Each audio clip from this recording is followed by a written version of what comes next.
สิ้นทั้งหลายธรรมคุณทูลวางไว้กลางใจเพื่อช่วยให้หูทั่วถึงชั่วดีสังฆคุณทูลไว้ในชีวิตเพื่อช่วยปิดปลดทุกข์เป็นสุขีด้วยบุญอภิวันอัญชลีสวัสดีโดยการนิรันดร์เทิน10 นิ้วกราบแนบใต้ไหว้สาปารมีธรรมในครูบาอาจารย์พระมหาเถรานุเถระท่านเจ้าคณะพระสังฆาธิการทุกรูปทุกตนขอความสุขความสวัสดีในธรรมะแห่งองค์สมเด็จพระสัมมาสัมพุทธเจ้าจงมีแก่บรรดาสาธุชนท่านผู้ฟังทุกท่านที่มีโอกาสเปิดเครื่องรับฟังรายการเสียงธรรมก่อนรับตาตั้งสถานีวิทยุเพื่อการศึกษาพระพุทธศาสนาและวัฒนธรรม FM ความถี่ 104.50 เมกะเฮิรตซ์วัดฝ่ายหินตำบลสุเทพอำเภอเมืองจังหวัดเชียงใหม่รายการนี้นำเสนอโดยอาตมาภาพพระมหาประสิทธิธรรมาภินันโทเจ้าวาดวัดจังกำตำบลมะกอกอำเภอป่าซางจังหวัดลำพูนเผยแผ่ธรรมในนามของคณะสงฆ์หน่วยอบรมประชาชนประจำตำบลมะกอกน้อมนำเอาธรรมะสาระคติธรรมคำสอนเป็นปฏิพรปฏิฆาระต่อบุญแทนคุณข้าวน้ำคือบรรดาญาติโยมสาธุชนที่อยู่ทางบ้านตั้งใจฟังแล้วก็นำไปเป็นข้อเป็นประทีปธรรมนำชีวิตเพื่อเฮาท่านทั้งหลายได้ดำเนินชีวิตอย่างถูกต้องท่องแท้มีหลักเกณฑ์มีหลักการมีหลักแหล่งแล้วก็มีหลักธรรมการดำเนินชีวิตของเฮาท่านทั้งหลายนั้นบางเตื้อบางครั้งบางโอกาสบางจังหวะเวลาก็ถือว่าเป็นสิ่งที่เฮาท่านทั้งหลายจำเป็นจะต้องนำมาเป็นข้อพินิจพิจารณาว่าสิ่งใดสิ่งหนึ่งที่มันเกิดขึ้นกับในตัวตนเฮาก็เลยตลอดจนในครอบครัวเฮาท่านทั้งหลายก็ดีเป็นตัวอย่างที่ดีเป็นประทีปธรรมนำชีวิตให้ถูกต้องทำเมื่อเฮาท่านทั้งหลายได้ดำเนินชีวิตโดยมีหลักยึดหลักประพฤติเป็นลำดับลำดาในบรรดาน้ำธรรมคำสอนในทางพระพุทธศาสนานั้นเฮาก็ถือว่าสิ่งใดที่มันเป็นสิ่งที่เป็นประโยชน์สิ่งที่เป็นคุณสิ่งที่ทำแล้วทำให้เกิดประโยชน์แก่หมู่แก่คณะเฮาก็พยายามนำเอาสิ่งเหล่านั้นมาเป็นปฏิพรย้อนให้เฮาท่านทั้งหลายได้ดำเนินชีวิตอย่างถูกต้องท่องแท้ 84,000 พระธรรมขันธ์ส่วนใดส่วนหนึ่งที่เฮาสามารถทำแล้วประพฤติปฏิบัติแล้วเป็นประโยชน์ทั้งนี้ทั้งนั้นก็ถือว่าช่วงนี้เป็นช่วงแห่งวิกฤตการณ์ของโรคโควิดเนาะทำเมื่อเราท่านทั้งหลายได้มีการชะงักงันบางสิ่งบางประการก็ทำเมื่อเราท่านทั้งหลายมีความระมัดระวังตัวมากขึ้นในการที่จะอยู่ในสังคมแห่งการอยู่ร่วมบางเทื่อบางครั้งต้องมีธรรมะมีสัจจะความจริงเกิดขึ้นนะทีนี้ทางนี้ทางนั้นก็ในส่วนของธรรมะที่พระพุทธเจ้าหรือพระพุทธศาสนาได้กล่าวเอาไว้ว่าสัจจะธรรมะอหิงสาสัญญมะและธรรมะที่อยู่ในใจผู้ใดคนดีทั้งหลายย่อมคบหาผู้นั้นเป็นอมตะธรรมบัดดาลว่ายัมหิสัจจัญจะธัมโมจะอหิงสาสัญญโมธัมโมเอตทาริยาเสวันติเอตังโลเกอนามตังนะสัจจะความจริงใจนะความถึงพร้อมหรือหมายถึงความจริงที่มีอยู่ในใจได้ในลักษณะ3ประการคือความจริงความตรงและก็ความแท้ความจริงก็ได้แก่บัจจุบัดหลอกบัดลวงอูแท้ทำแท้ปากกับใจตรงกันไม่ใช่ปากว่าอย่างหนึ่งใจว่าอย่างหนึ่งสุดจะยังได้ถึงได้ความจริงมีอยู่อย่างใดอู้ทำเท่ากับความจริงไม่ยิงไปหรือย่อนไปมีพระบาลีกล่าวว่า ทะหายัสสะสะทิสีวาจานะวาจาเช่นเดียวกับใจยะถาวาทีตถาการีผู้อย่างใดทำอย่างนั้นทำไมถ้าทำบ่ได้ดังปากว่าก็เท่ากับว่าถ้าดีทีเหลวนะความตรงกับมันการซื่อตรงกล่าวคือบ่คดบ่โกงตรงไปตรงมากายวาจากับใจตรงกันเป็นคนคงเส้นคงวาบ่คดในข้อบ่งอในกระดูกหน้าซื่อใจคดหน้าเนื้อใจเสือหรือหน้าไหวหลังหลอกปากว่าตาขยิบมือถือสากปากถือศีลน่ะความแท้ก็ได้แก่บ่เก้บ่ปลอมบ่ปนทนต่อการพิสูจน์ได้ในทุกสิ่งคือเป็นของจริงบ่ใช่ของเทียมดีก็ดีเยี่ยมบ่มีอันอย่างเทียมทันมีความหมายและมีค่าอยู่ในตัวบ่ตกต่ำและแปรเป็นอื่นจึงเป็นที่นิยมชมชื่นของคนทั่วไปเพราะตามธรรมดาบุคคลทั้งมวลล้วนมีความปรารถนาความจริงความตรงและความแท้แม้ในหมู่โจรคนโกงก็เช่นกันเพราะสัจจานั้นเป็นสิ่งที่จะผูกพันในใจเกิดความฮักความสามัคคีหรือความมีไมตรีเชื่อถือไว้วางใจกันและกันอันการอยู่ร่วมกันนั่นจะขาดสิ่งหนึ่งสิ่งใดไปพ่องก็ยังพอทำเนาเช่นขาดปัจจัยเงินทองเนาะเข้าของเครื่องใช้ที่อยู่อาศัยแต่ถ้าขาดความจริงใจความซื่อสัตย์ต่อกันแล้วก็เท่ากับขาดความฮักความสามัคคีเมื่อเป็นเช่นนี้ความฮักก็บ่มีความสามัคคีก็บ่เกิดจะเกิดก็เฉพาะแต่ความระแวงสงสัยอันเป็นปัจจัยก่อให้เกิดความวิวาทบาดหมางบ่เป็นแนวทางแห่งความสงบสุขในสังคมข้อต่อมาก็คือธรรมะข้อนี้บ่งชี้ถึงอคติธรรมถึงอคติธรรมคือหลักแห่งความถูกต้องนะถึงคติธรรมความถูกต้องเหมาะสมและยุติธรรมบ่มีน้ำใจ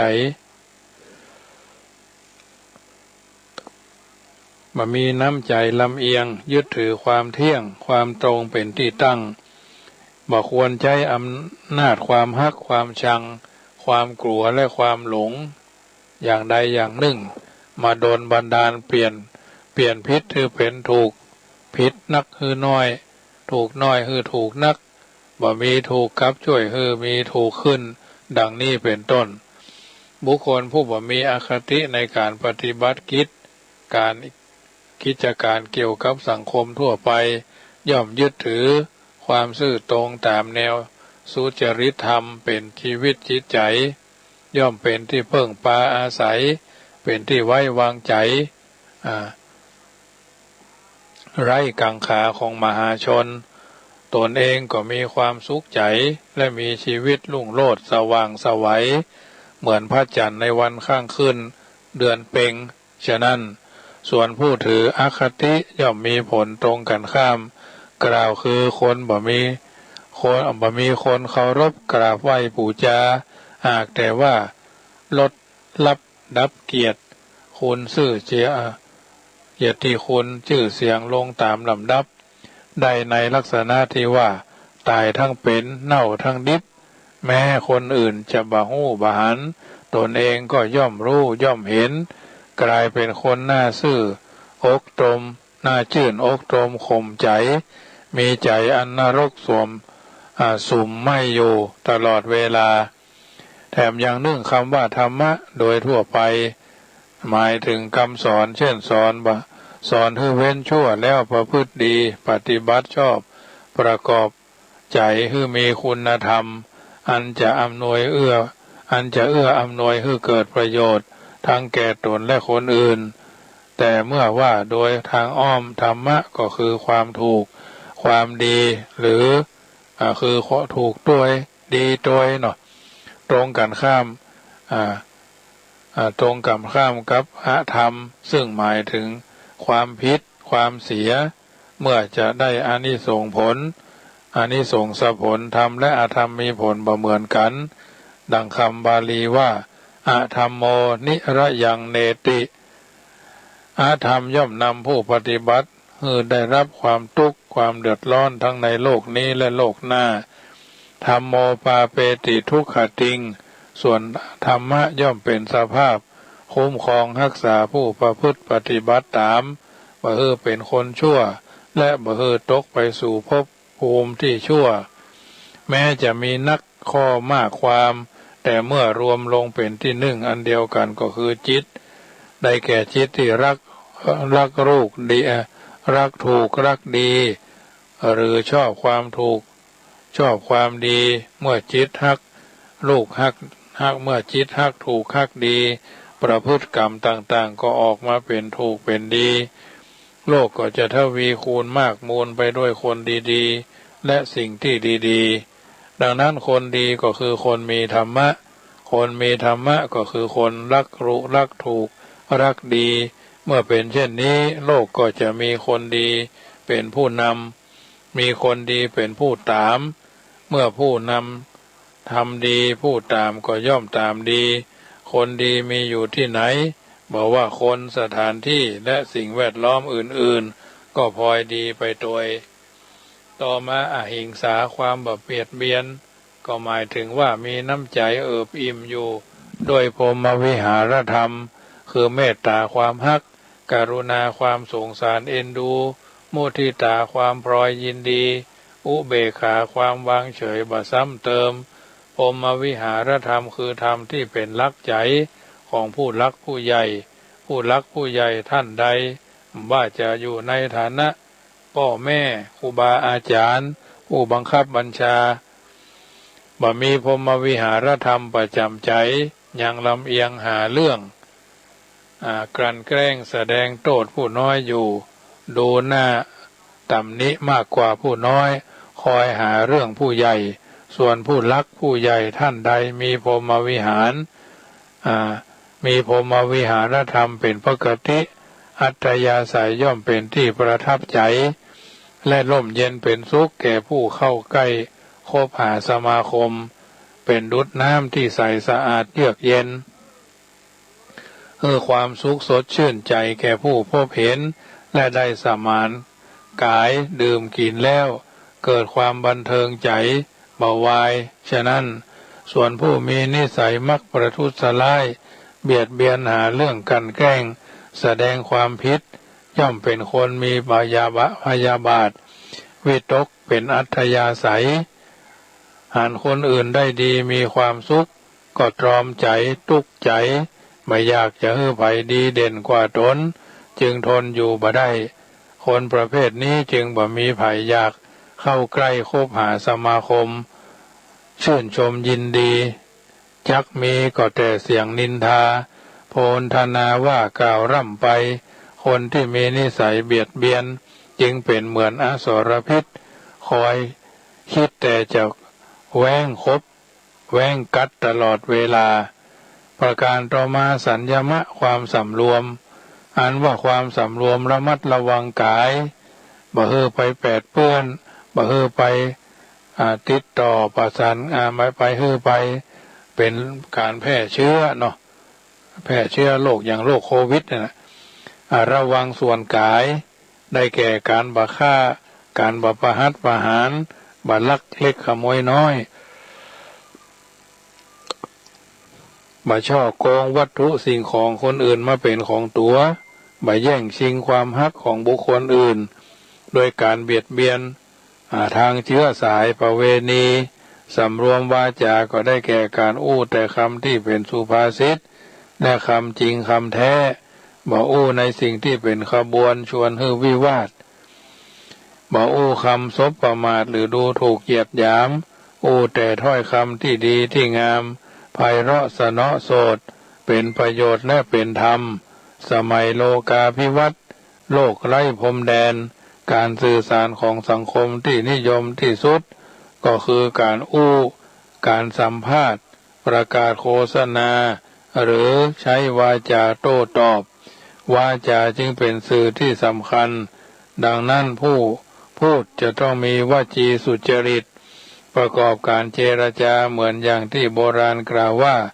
ปากเป็นเอกเลขเป็นโทหนังสือเป็นตรีชั่วดีเป็นตราที่ว่าปากเป็นเอกนั่นก็เพราะว่าปากใช้ได้ทั้งเป่าทั้งเสกทั้งอู้จาปราศัยจะอู้ฮือเกียรติฮือจังก็ได้จะอู้ฮือฮักฮือชอบฮือหลงไหลข้างใครก็ดีให้ก็ได้ฮือแตกสามัคคีกันก็มีกลมเกลียวปองดองกันก็ได้ทั้งนั้นน่ะความสำคัญอยู่ที่การใช้วาจาเหมือนอย่างที่โบราณกล่าวว่าค่าจ้างจะเอางา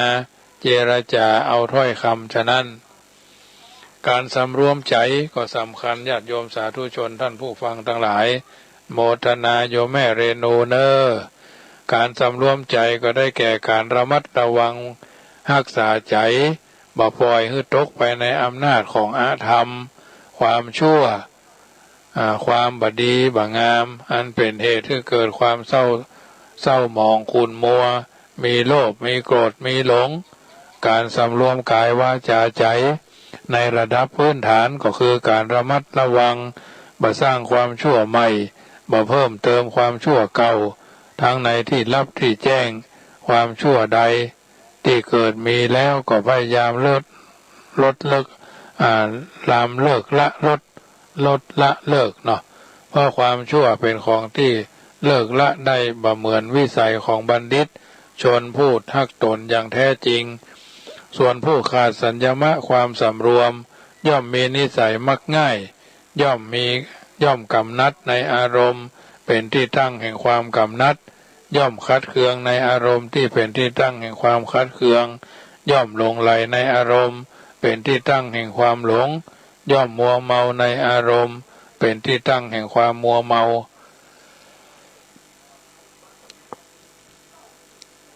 เมื่อชอบใจก็ฮักเมื่อบ่ชอบใจก็พักใส่ไล่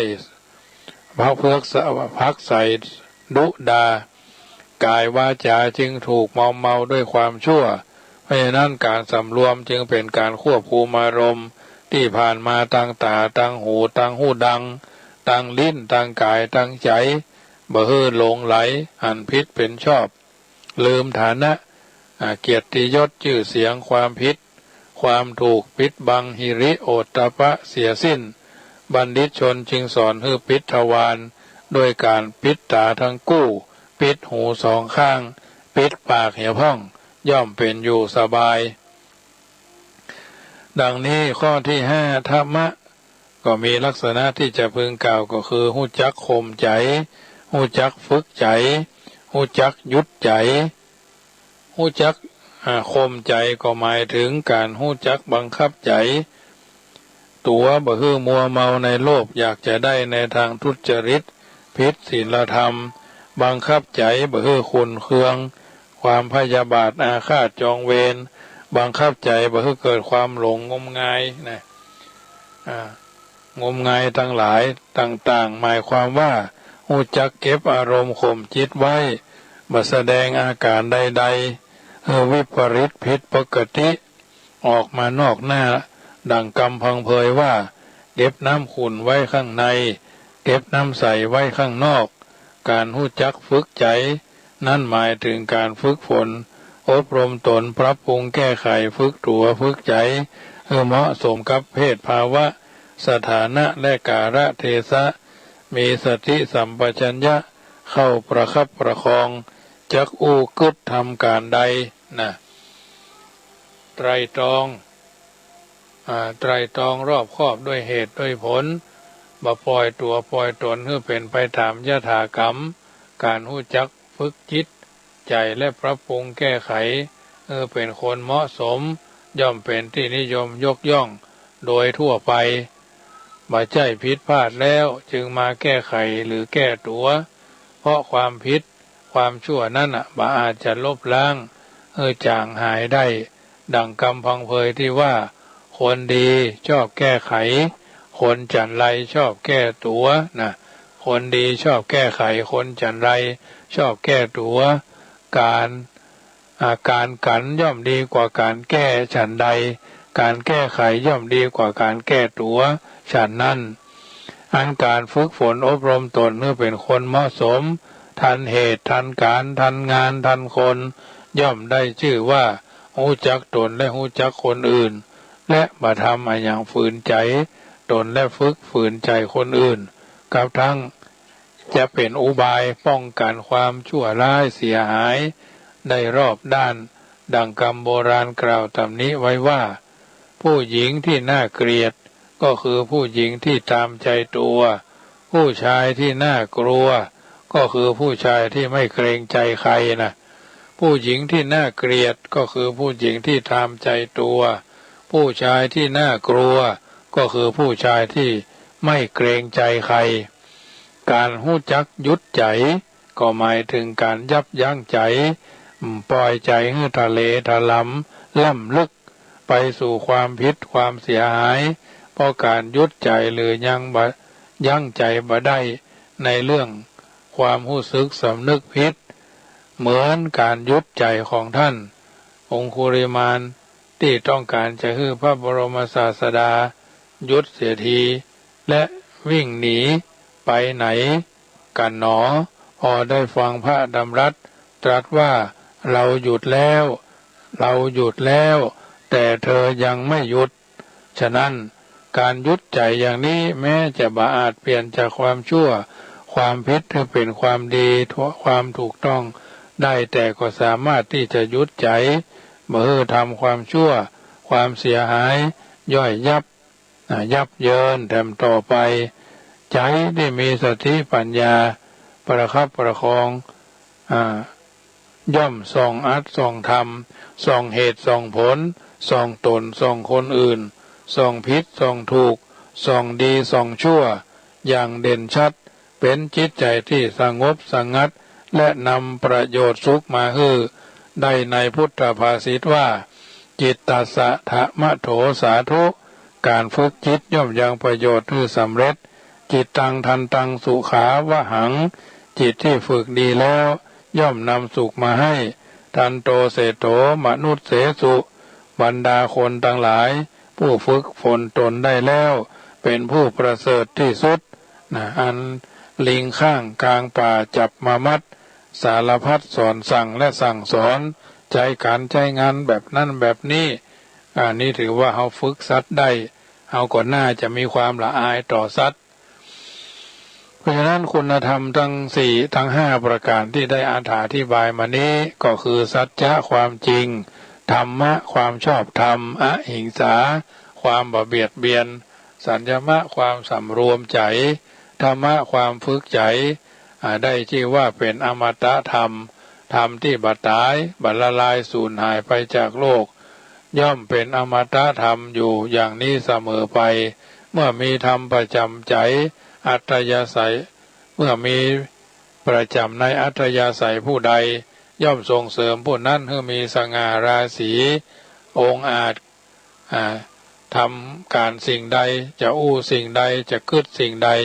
ย่อมเป็นไปเพื่อประโยชน์ตนเองพ่องประโยชน์ส่วนรวมพ่องบางแห่งท่านเรียกว่าเถรธรรมคุณธรรมของผู้รักผู้ใหญ่ผู้เฒ่าผู้แก่และอายุอย่างน้อยด้อยวุฒิแต่จิตใจบริสุทธิ์มั่นคงก็ประสงค์เอาว่าผู้รักผู้ใหญ่ได้ผู้ที่ใจนักแน่นมั่นคงในธรรมะเช่นนี้ย่อมเป็นที่ต้องการปรารถนาทุกกาลสมัยทุกสังคมเหมาะสมกับตำแหน่งหน้าที่ประธานประมุขทุกกิจการสาธุชนท่านผู้ฟังทั้งหลายได้ยินได้ฟังน้ำธรรมคำสอนจากรายการเสียงธรรมก่อนรับตาประจำเมื่อค่ำยามคืนของวันนี้เป็นจะได้พ่องฟังกันแล้วก็ขอมอบเป็นปฏิภรณ์เป็นกำลังใจทุกท่านที่ท้อแท้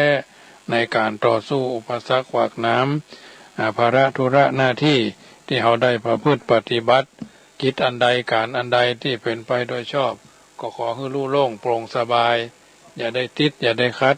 ในสิ่งที่เราตั้งหลายวาดหวังเอาไว้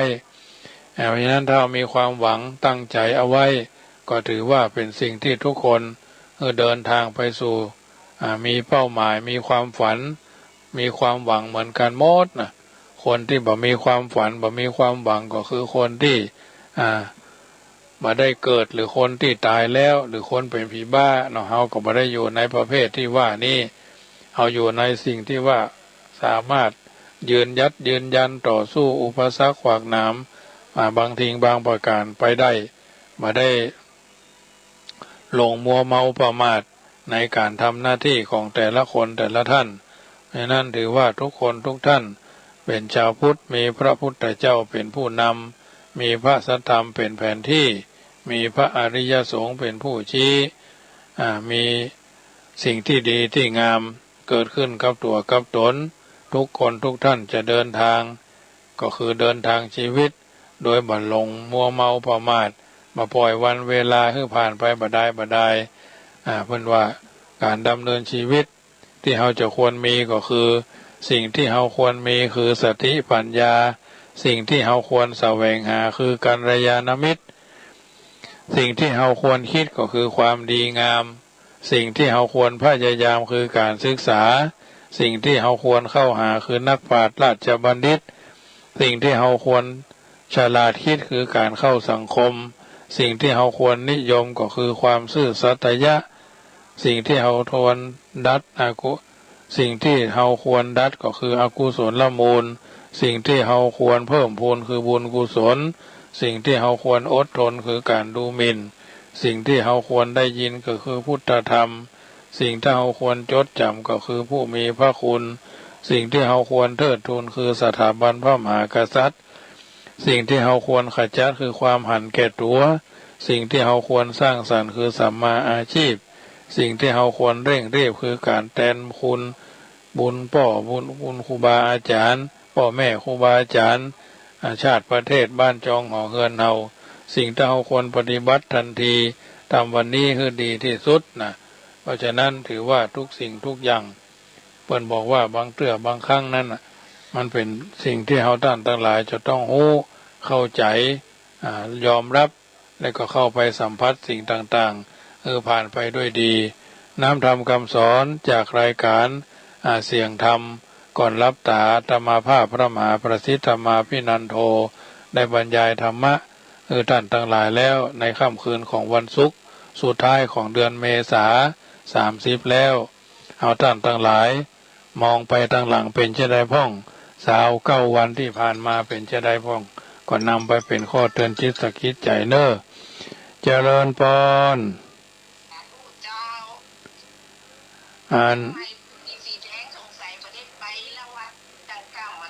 ว่าเป็นยังเอาเหตุการณ์ว่าไม่เป็นไร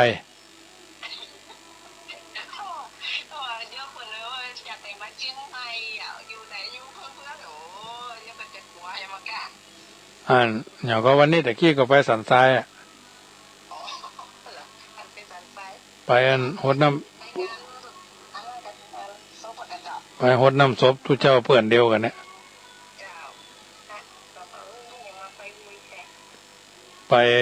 เพิ่นผ่าตัดหัวใจแล้วก็ดีถ้าจะช็อกไประบบหัวใจมันเพิ่นเป็นหลายโรคด้วยได้อายุ57ก่อนวันนี้ก็เป็นคนอ้วนด้วยเป็นเบาหวานด้วยอย่างด้วยก็เลยมรณภาพไปแต่คืนละโหดน้ำศพวันนี้เจ้าโมทนาเนอเจ้าเป็นอย่างถ้าฮือเก่าได้มันเป็นอย่างเจ้าเอาละญาติโยมสาธุชนคนเฮาทุกคนชีวิตคนไม่คงที่นะเพิ่นว่าชีวิตคนวนไปไม่คงที่เดี๋ยวมั่งมีเดี๋ยวยากไร้นั้นไม่แน่หัวเราะรื่นคืนขมระทมแปรชนะแพ้แลกลับสลับกันอนิจจังดังนี้หรือชีวิตพรหมลิขิตขีดเส้นเป็นแม่นมั่นมีเกิดแก่เจ็บตายคล้ายคลึงกันไม่นานวันก็พลันพรากจากโลกไปโบราณสอนสั่งไว้เตือนใจว่าน้ำพึ่งเรือเสือพึ่งป่าอัจฉาใสเราก็จิตคิดเล่าเขาก็ใจรักกันไว้ให้มั่นสัน ไมตรีสรรพสิ่งสร้างไว้ในโลกราต่างพึ่งพาอาศัยมิหน่ายหนีก่อกำเนิดเกิดรักษามัคคีควรหรือที่จะเกลียดชังร้างแรมราปุถุชนคนเราเขาแสนแปลกคิดแบ่งแยกยศศักดิ์กันหนักหนาเทพองค์เดียวเหนียวถือคือเงินตรานึกว่าชีพนี้ไม่จีรังถึงร่ำรวยจำเริญเงินล้านแสนหรือยากแค้นจนยิ่งไร้สิ้นหวังผลสุดท้ายกายเล่าเน่าผุพัง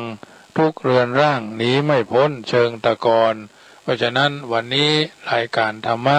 ในถ้าเสียงธรรมก่อนรับตาประจำเมื่อค่ำยามคืนมอบเป็นปฏิพรให้ญาติโยมสาธุชนนำไปคิดพิจารณาก่อนเข้าสู่นิทานในค่ำคืนนี้นึกถึงบุญกุศลที่เราได้ทำมาตั้งแต่เจ้ามืดเนาะบางทีอาจจะเป็นวันคล้ายวันเกิดวันสำคัญในวิถีชีวิตและครอบครัวก่อนจะรับจะนอนก็ไหว้พระสวดมนต์ช่วงนี้สวดมนต์เยอะๆอย่างน้อยๆก็อิติปิโสพาหุงก็ได้มหากาก็ดีแล้วแต่ท่านที่ท่านทั้งหลายได้เคยถนัดถนีอิติปิโสเท่าอายุก็ได้ทำไปเรื่อยๆจนกว่าตลอดจนรัตนสูตรก็ได้ถ้าท่านหากสวดกันได้ก็เป็นมงคลกับการดำเนินชีวิตเพราะฉะนั้นอย่าลืมแผ่เมตตาบ่อยๆเรื่อยๆบ่อยๆวันละหลายรอบก็ได้อย่างน้อยวันละ3 รอบมากกว่านั้นก็ได้เพิ่นบอกว่าก่อนท่านนอนหลับไปในคืนนี้ขอจงตั้งดวงฤดีไว้ให้มั่นนึกถึงกุศลผลความดีที่ผูกพันจิตตั้งมั่นแน่วแน่แล้วแผ่เมตตาทั่วไปให้คนอื่นทั้งรักชื่นเกลียดชังแต่ครั้งไหนขอให้เขาได้ดีมีสุขใจอย่าหวั่นไหวแม้อมิตรที่คิดชังแล้วใจเราจักสบายคลายเร่าร้อนเพราะจิตผ่อนความเครียดแต่หนหลังอนีคาสุขีอัตตนังโพ้นทุกขังก็เพราะจิตคิดดีเอ่ยรัตนัตตยานุภาเวนะรัตนัตตยเตจสาพุทโธโยแค้วคาดพระพุทธเจ้าย้ายบาทอิติปิโสภควาธัมโมโยแค้วคาดพระพุทธเจ้าย้ายบาทอิติปิโสภควาสังโฆโยแค้วคาดพระพุทธเจ้าย้ายบาทอิติปิโสภควา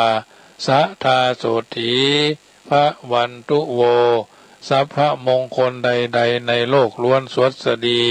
สิ่งนั้นจงคุ้มครองปกป้องท่านสาธุชนผู้ฟังรายการ